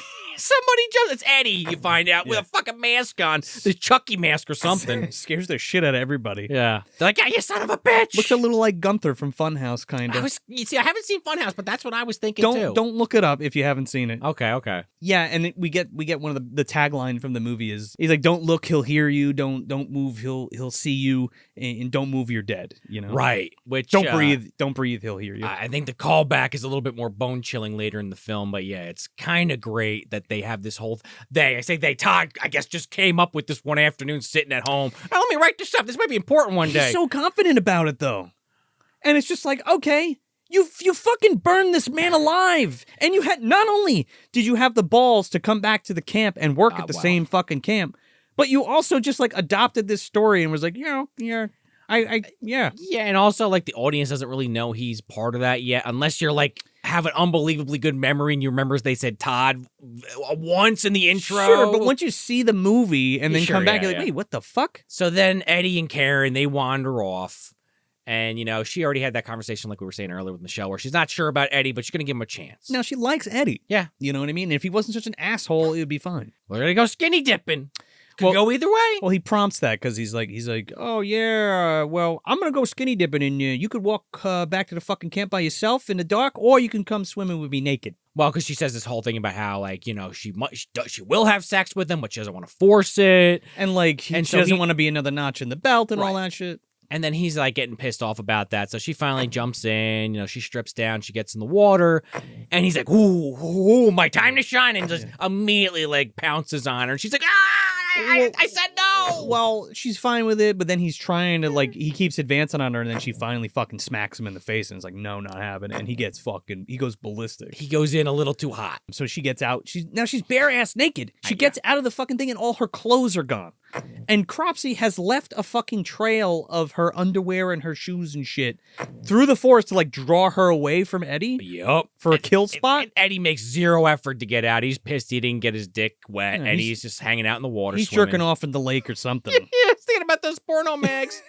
But poor Karen, she finds her underwear, she finds her shirt. And then Cropsy finds her, and that's the end of Karen. Oh, Karen gets fucking one across the neck, dude. Slit right up. Now, this fucking kill doesn't happen for like 45 minutes into the movie. Like, we get that one in the beginning with the hooker, and then we don't get a kill until right now. That's a long time. Which is funny. I feel like viewers / listeners are probably like, all right, Sean, when are you going to complain about it being slow? Any moment now. I was waiting too. But it's just really well paced. I care about the characters. It's good storytelling. It's not bothering me. Right from the horse's mouth. Because listen, like I was thinking about that because I feel like I do bring that up fairly often. But like, listen, like where I'm coming from, I hope it comes across clearly. I feel like you know where I'm coming from. Whereas I just feel like sometimes a movie, like, yes, you got to set shit up and you got to like do things to get from point A to point B. But I just feel like for me, sometimes when I complain about those things, it's just like, yes, I understand. But like, you're spending too long to get there. Well, a movie like this is like, you're using your time wisely. You're making things interesting. You're getting those jump scares in. The jump scares aren't feeling cheesy. Right. They're earned. Mm-hmm. And then you are getting kills every once in a while, even if it's not your main cast of characters. Like Cropsy's doing some fucking damage to these people. Yeah. Well, again, from that one kill in the beginning, this is the next kill. Yeah. That's the gap. But like those stalk sequences take it a long way though. Yes. Well, right. And they're still implementing the threat throughout all the stuff that's happening. And like, but the thing is like, we're also having a good time with the characters. Mm-hmm. I guess that's what and you're waiting for like that the other shooter to drop. Yeah. Cause you know it's coming. And you're like, when the fuck is this guy going to strike, you know? Sooner than you may think, because like you just said, you just waited almost 40 minutes for the second kill. Now that the seal is broken, Joe. Yeah. The piss stream is fucking flowing. The blood is about to flow. Yeah, exactly. The blood flow. So we cut to the next morning, and Todd and Michelle are like kicking fucking Eddie awake. They're like, "Hey, where the fuck is Karen?" And he's like, "What are you talking about? I don't know. Maybe she's somewhere." And he's like, being a real asshole, like screaming her fucking name into the woods and all this stuff. Yeah, and then it's finally like, well, actually, I fucking blew it last night because I was going too hard on her, and I don't know what happened to her. But he tells Todd that. And Michelle's standing there, but he definitely is just like, Michelle, stand over there. Yeah, fucking, like, shut up, you're a woman kind of thing. And it's like, you're being a real jerk off, you know that? Even Michelle even calls him out like, Todd, you guys are being assholes. Yeah. And Todd's like, all right, well, the canoes are fucking gone too, so that doesn't really make sense. Like, if Karen's gonna go back, okay, fine. She wouldn't let all the canoes go. Yeah, which I don't want to just keep repeating myself here. But I feel like so many movies in this genre just don't do shit like this, where like characters are saying things that people watching the movie are saying. Yeah. Where you're like, Scream did this later, but it was almost like no, kind but of not like in a meta way. Right. Where it's just like, no, like it makes no sense for why she would take all 5 fucking boats. Like that's insane. Why would she do that? I don't know. Maybe she let them go when she was trying to get the other canoe out. Which they're like maybe, but I don't know. But that's where Michelle's leaning towards, because she's like, well, she was super upset because you fucking did whatever you did to her. It's believable enough. This is set up in the first 5 minutes of the fucking, or not 5 minutes, but like when we first meet Michelle and Karen when they're at the lunch at the beginning of the movie. Yeah. They're like, oh, the supervisor gave me permission to come back if Eddie was being a piece of shit. Right. So then they're like, okay, well, we got to get back somehow because we're kind of stuck in this like island in between our destination. So they're going to build a raft. And, Todd's like, well, I was a Boy Scout, so I know exactly what I'm doing. And, they go in these little groups, so there's potential for some people to get killed, and the movie wisely kind of drags it out just long enough. And you're like, oh my God, this group's going to get killed. No, they don't. Oh, wait, this one is. Yeah. No, they're not. Because I did read after the fact that when they were writing the screenplay, and I don't know if this reflects in the final film or not, but almost every 10 minutes they wanted to kill. Well, reflecting in terms of like what was the norm for slasher movies. But that's not how this film plays out. No, instead they'd say, okay, well, we finally built this raft and we haven't killed anyone for a while. Let's just like combine all those minutes up and just take a few people out in one foul fucking swoop. If you've never seen this movie, pause this review and go watch it right now. The whole movie's great, but just to see this scene alone. But you need to experience this film. You can't just like look up this scene, because the way that this is also a moment of hope for these characters, by the way. You have to go on the journey to get to this point. You can't just cheat and fast forward to this. Man, when this scene comes, you're like, when's the next kill? Oh my fucking God. Yeah. It's just like an explosion of like intense kinetic insanity of blood and limbs being chopped and people being stabbed. Yes. It's fucking great. So they build this raft, like we were saying, based on Todd being a Boy Scout and them just fucking putting some logs together, more or less. And we have, Eddie and the one girl that's kind of got the thing for Jason Alexander and Fisher Stevens. I think her name's Marnie, and then there's Fisher Stevens Woodstock, who's Woodstock. And then the other guy with the white t-shirt is Fish, I think. There's 5 of them is the point. Yeah, and then there's some other chick. Another chick. Yeah. So they're off on their merry way. They're going to get back to campground and get help. Well, they see one of their canoes on the way on the river. Guys, look, it's our canoe. No, it isn't. It's got to be. The tension is fucking palpable because Cropsy's out there. They don't know. And this boat's in a weird position. It doesn't feel natural. It's like leaned over so you can't see inside. Like somebody's like to one side inside of it. And the editing is fucking key here because it's just long, like 5 seconds of them pulling up. Cut to the boat, just 5 seconds on the boat. Yeah. It's really well done. And they're like, come on, guys, we're going to get this. I'm about to grab it. Here we go. And like I was saying earlier with the Jack Shoulders editing this. Oh, God. And then they like dragged that part out, the tension up, and you're like, fuck. And it doesn't waste any time because as soon as Woodstock puts one hand on the fucking boat, you get the iconic fucking shot of Cropsy coming out with the shears over his head in the hot morning sun. He had a fucking spring or something in there. He pops out of this boat. Oh, dude, he comes like Batman at the Super Show. He cuts that fucking guy across the chest. He cuts off Fisher Stevens' fucking fingers. Yeah. Oh, they go flying. He starts just stabbing people, and some of it's really frantic because of the way they shot this. And the one girl just gets it in the chest. She's in the water. The other girl's bleeding out, and then he gets her across the forehead to finish her off. I love the fucking crash zooms. I love whenever like Cropsy like is killing somebody, he's like stabbing like a piece of wood or like That's an intense thing. or like slamming the shears into something. But then Eddie falls down and he fucking gets it right through the neck. Oh my Kevin God. Bacon style. Yep. Yeah, exactly. And like you put yourself in your shoes of like the victims in these films sometimes. You'd be like, oh man, I could have gotten out of that. I wouldn't have gotten killed there. It's like, think about this. This dude pops out of literally nowhere with fucking chaos. garden shears. Yeah. What do you like? Gonna start swimming away and hope for the best? I don't think so. It's fucking chaos, dude. And like, you care again. Like you care about enough, especially Woodstock. You're like, fuck. Oh, man, I feel bad for him. I mean, I feel bad for him and the girls. I mean, Eddie's an asshole, but I don't think he deserved to die like that. Definitely getting his ass kicked. Sure, but even Alfred deserved his ass kicked. But yeah, it's an incredible scene, and like you said, Joe, the gore and the body parts just flying all over the place is like woo, and then just the final shot of the raft just still on the lake with this, with like, the fucking gore all over it, with the blood running down the chick's arm, Oh. and then you get one of those red transitions. But like even this part, you still get a great aftermath later, which we'll get to. But well, we cut to Todd and Michelle, who they're are none the wiser. They're off in the woods. They're fucking. We cut to Sally and well, Glazer. they're not fucking, but by the end of that scene, they're like, "Oh, you want to go back to the camp?" And he's like, "No, let's stay out a little longer." Okay, fair enough. So they're getting fucking bangeranged, and then Sally and Glazer, although Glazer has a little bit of a pre-ejaculation it's problem. It's gonna be real good, Premature. Sally. You'll see. It's gonna be real good. He talks the shit up for a 6-second fucking cum. Dude, he was a 2-pump chump, dude. Literally, Straight up. I can't. And he had a Poor fucking Sally. rubber on. Amazing. That was kind of a funny storyline with that character. I love, like, Sally's like, Through line. be gentle, blah, blah, blah, take it easy, blah, blah. He's like, it's all right, baby, you could trust me or whatever. And he fucking comes and she's like, that's all? Is that all? She goes, I'm cold. Like, you didn't really warm me up. Oh, no, I'm sorry, Sally. I don't know what happened. So he wanders off, but yeah, like, well, no. She's like, she ends up. he's got to being get like, some matches. He's fine. She's fine with it, and she's like, "Oh, you want me? You really mean that? You want me to stay or whatever?" She's like, "I tell you what, I'll build you a nice hot fires." Right. So he goes off to get the fucking matches from the camp. So this poor fucking bitch, Sally. Well, Alfred fucking sees him take the matches. Oh, yeah, and yeah, this is yeah. where he's like, "Oh, I'm gonna go. I don't know what, jerk off behind a tree while they fuck." He's like pretending to sleep or something while he gets the matches. Yeah. This guy's walking back, and before we see him walking back, Sally gets confronted by Cropsy. Oh my god, dude! He like steps over her and like jams the shears down, and she's like holding she's them, trying to hold him back, and we get a cut. Actually, it's right there. Can you see that? Oh yeah. That's it. So then we cut to him walking up, and he's like, "All right, Sally, where the hell are you?" He's like, you playing peekaboo or something, hide and seek or whatever? And her head's just poking out of the sleeping bag. Oh man.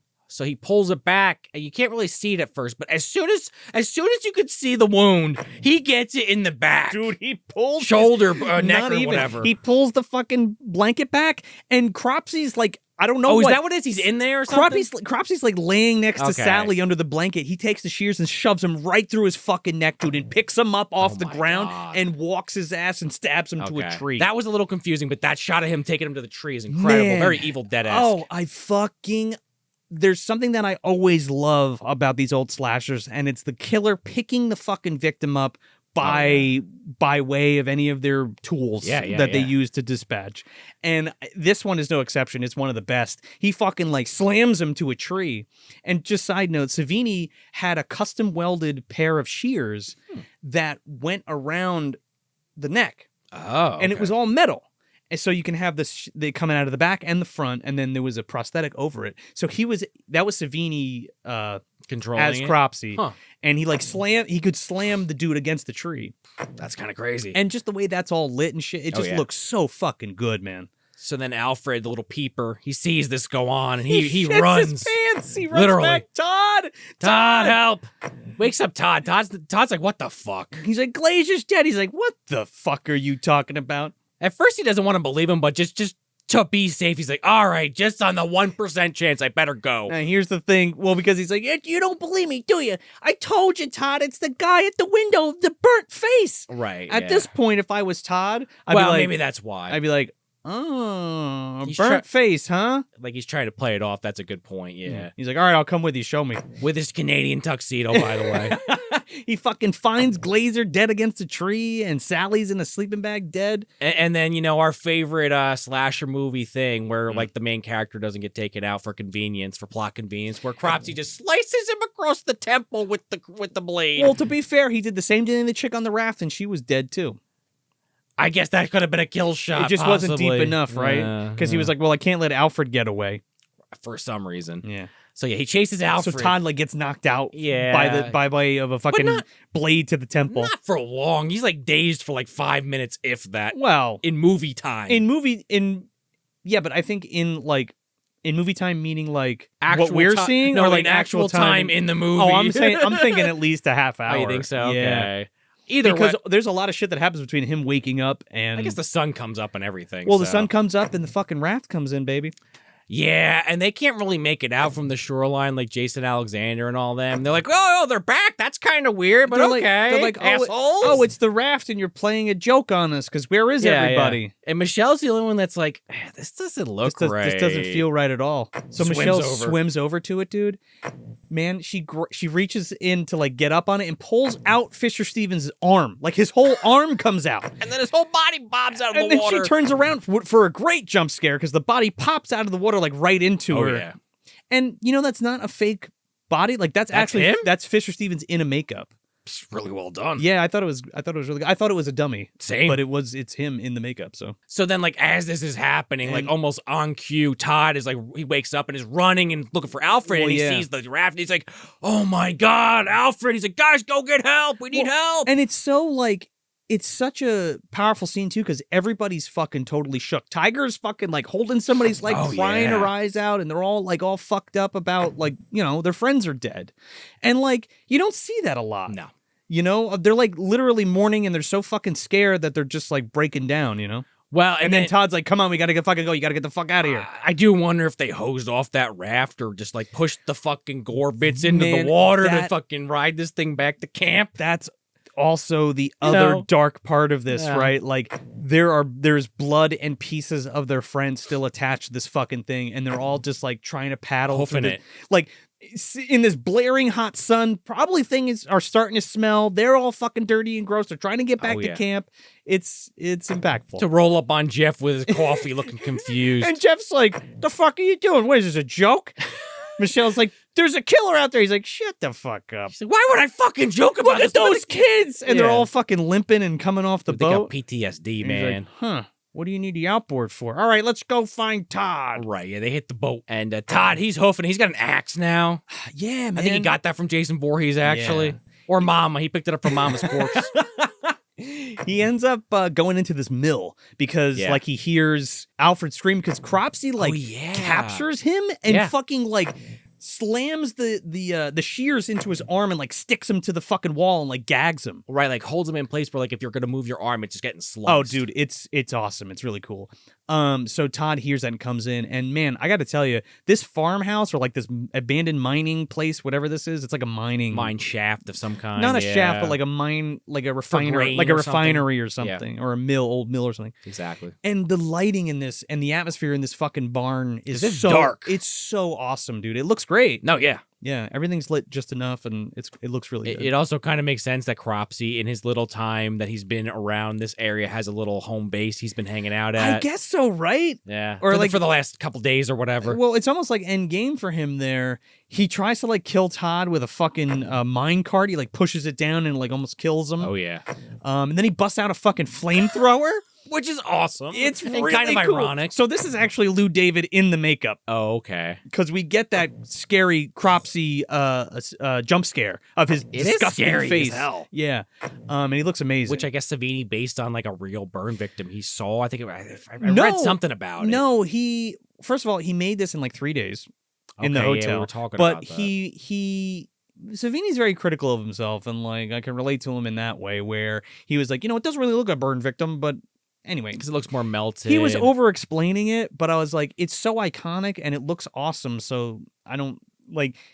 you shouldn't beat yourself up because it doesn't look like a real burn victim. Like, fine, it doesn't look like an actual burn victim, but it's okay because it looks fucking dope. It looks dope, and you had 3 to 4 days to get it done, plus do the rest of the movie. And it's lived on for how long? You know what I mean? It looks great. It looks creepy no matter what, but there's that one shot when they're like first, like when Todd's walking around with the axe, and it's like almost like this like little tunnel system in the mine area, and he just like turns this corner, and it just is like a jump cut to Cropsy, and the close up on the face, it just scares the shit out of you. Scares the shit out of you. And then they have this incredible kind of almost out of Texas Chainsaw 2 like fight where it's a fucking axe versus a flamethrower in a sword fight. Todd brought piss to a shit fight, dude, because he's like fighting a flamethrower with an axe. He's doing pretty good. I guess so. He's not getting lit on fire. He's about to get lit on fire. Yeah. Alfred manages to free himself and fucking stabs Cropsy through the back of the neck with his own shears. Oh man. Which I always love that, right? When you hit the villain with his own shit. You said kill. You had to stop yourself there. Yeah, I had to stop myself there because it wouldn't be a classic slasher if somebody didn't come back. Of course. So they're walking off, and as they're about to make their way out of this like hellhole, if you will, man, Cropsy comes out from behind and grabs Alfred, and you're like, oh shit, did he kill him? No.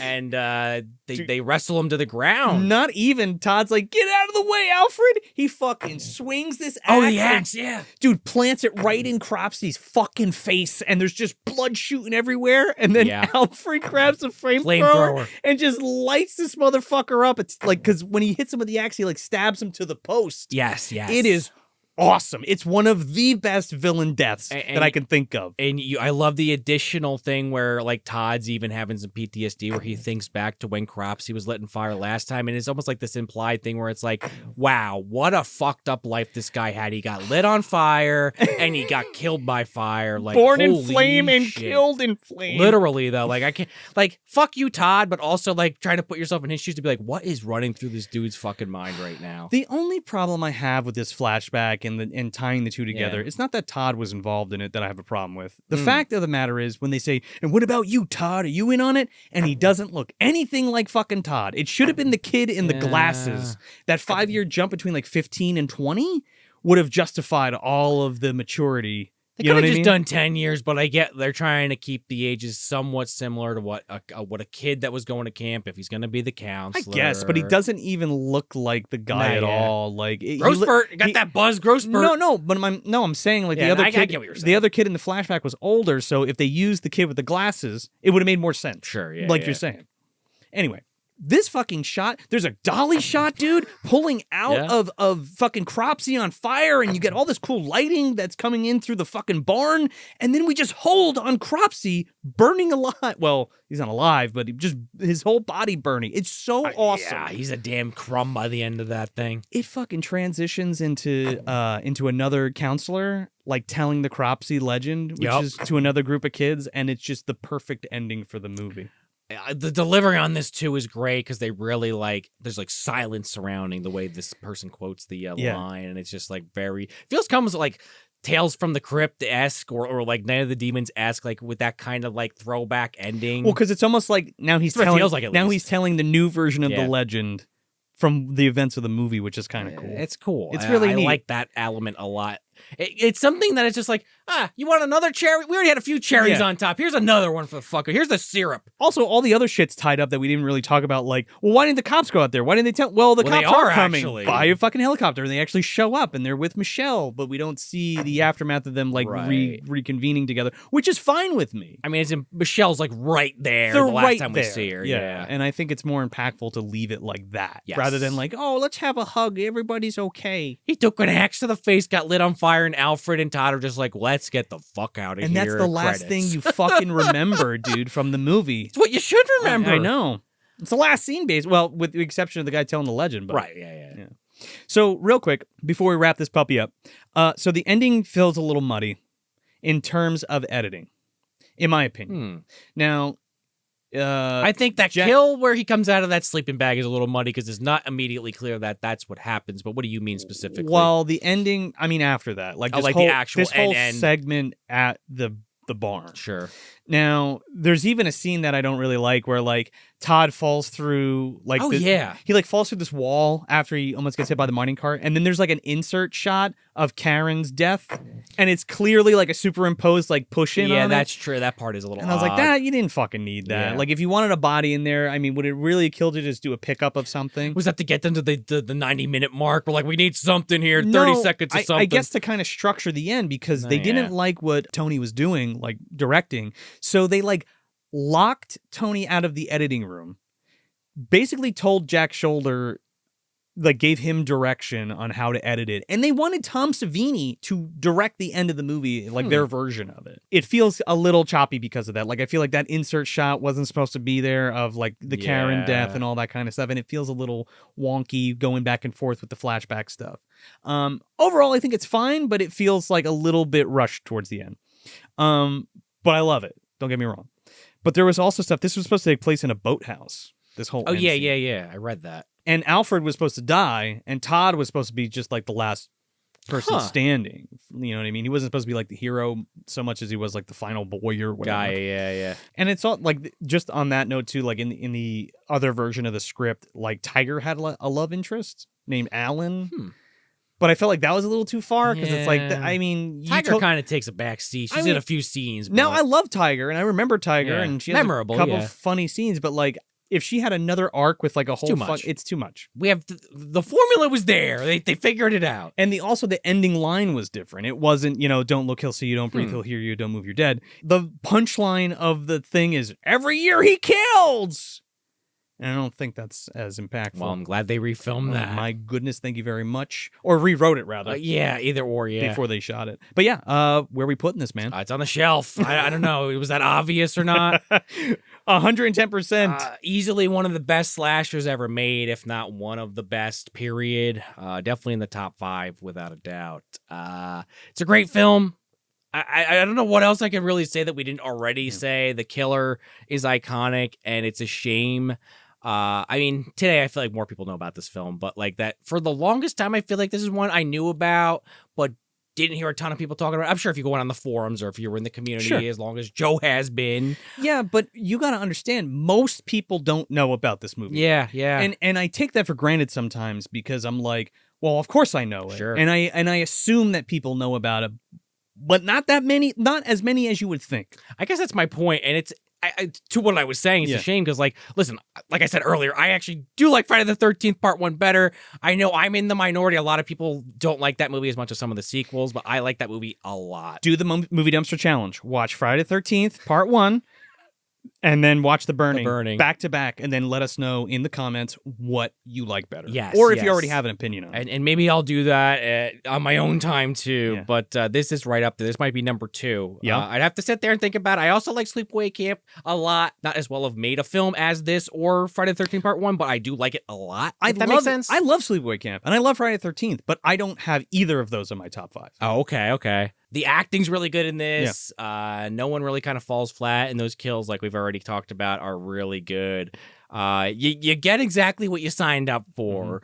You even get some titties if that's your thing. You get a couple titties. You get a few. You get 4 Snoopies and 2 butts. Yeah, you get some. I mean, 3 butts. There's a Glazer butt in there too. Yeah, you get male butt. Oh, but actually, no, you don't get any sausage. No, but you get a lot of male butts. Yeah. Get Jason Alexander butt, Fisher Stevens butt, that other guy's butt. You get the whole enchilada of body parts in this film. You get a little Adam and a little Eve, and you get some fucking stabbings with a garden shear and incredible POV shots in this movie. Like I said earlier, it's a great slasher movie. It makes me think of some of the best giallos also, which on some level, not that I want to go into a whole giallo side tangent at the end of this episode here, but I will just say this and maybe save this for a different time. It's not the same thing. It's not the same thing, but I feel like a lot of those concepts obviously, or maybe not obviously, but have carried over into slashers. Sure, and as you watch these films over the years, you could see the influences and, this character, even though the point is not to see the face because it ruins it, there is that element like your giallos with the guy at the gloves and everything. Yeah, well, there's usually, 9 times out of 10 with giallo, there's more of a mystery element to it. You know the killer is instantly in this. There is a mystery crime element to them. And hence why that's what makes them that. Right.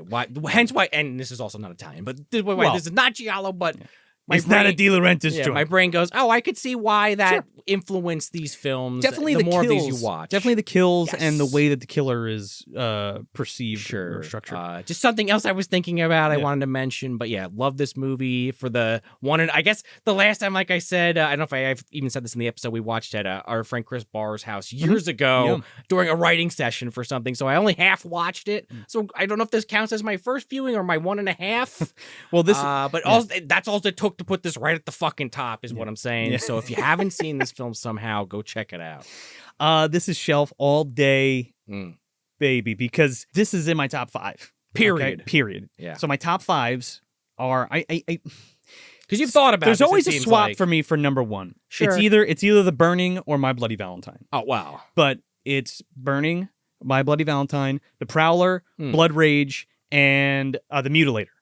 Okay. Those are my top. That's my top 5 all-time favorite slashers. My Bloody Valentine is like my winter slasher. Yeah, right. That makes sense. And this is my summer slasher. Got you. Now, again, like I love Friday the 13th and I love Sleepaway Camps and all that stuff, and I love all different kinds of slasher movies. But like this, takes the fucking taco, dude. It is so good. Between takes the corn dog. Takes corn dog. Make it summer themed. Takes the s'more, dude. The roasted marshmallow over the campfire. That one that Mr. Wilson gets on his head at the end of the Dennis the Menace movie. And it might be a little biased because I prefer a summer slasher, camp slasher. You know what I mean? No, I think I do too on some level. Yeah. But I mean, again, like you said, like I've already said pretty much everything I wanted to say about this, but like it is fucking 5 stars across the board between acting, between directing, between cinematography, the lighting, the atmosphere, the fucking effects, everything just fucking checks all the boxes. Cinematography. And it's such a great flick. And I feel like more people definitely need to see this. Again, like I feel like a lot of people know about it. Or at least know about it. But if you haven't taken the plunge, buy the Scream Factory 4K release because it's worth every penny, in my opinion. It's not only the movie fantastic, the transfer's fantastic. You got a shit ton of extra features on it, and it might be for free somewhere. Where did you watch it? It is on Tubi currently. It is on Tubi. So there you go. If you don't have a little extra scratch, go check it out on Tubi. I'm sure if you wanted to rent it digitally, that's also available. Yeah, Tubi currently. Advocating watching the movie first and foremost. Yes. Shout Factory isn't fucking paying us anything for us to tell you about the DVD, but I want to endorse it because it is a good disc. But if you're watching this video, Shout Factory, our email is in the description. But yeah, with that being said, if you want more Movie Dumpster content, you can head over to patreon.com/Movie Dumpster. You can get an ad-free version of the show, and you can support the show for as little as $2 a month. That ain't bad. And again, if you're watching on YouTube, please like the video and share it with your friends. And if you're listening on your favorite podcast app, leave us that 5-star review. It really does help us get out of the bottom of the dumpster and into more eardrums, eyeballs, and everything in between. You know, we want to grow this dumpster community, so help us out. And don't forget, if you want more updates on the show, you can go to moviedumpsterpodcast.com. We got a brand spanking new website with a brand new web store. If you want to pick up some merch, maybe you don't. But you can always follow us on the social medias as well, at Movie Dumpster on Instagram, Facebook, Twitter, and Threads, and all that other shit. I don't know. Check it out. X, I think they're calling it now, Joe. Please, just someone end it already. So that's it. That's The Burning from 1981, directed by Tony Malum. I'm Joe Lascola. And I'm Sean O'Rourke. Thanks for visiting the dumpster.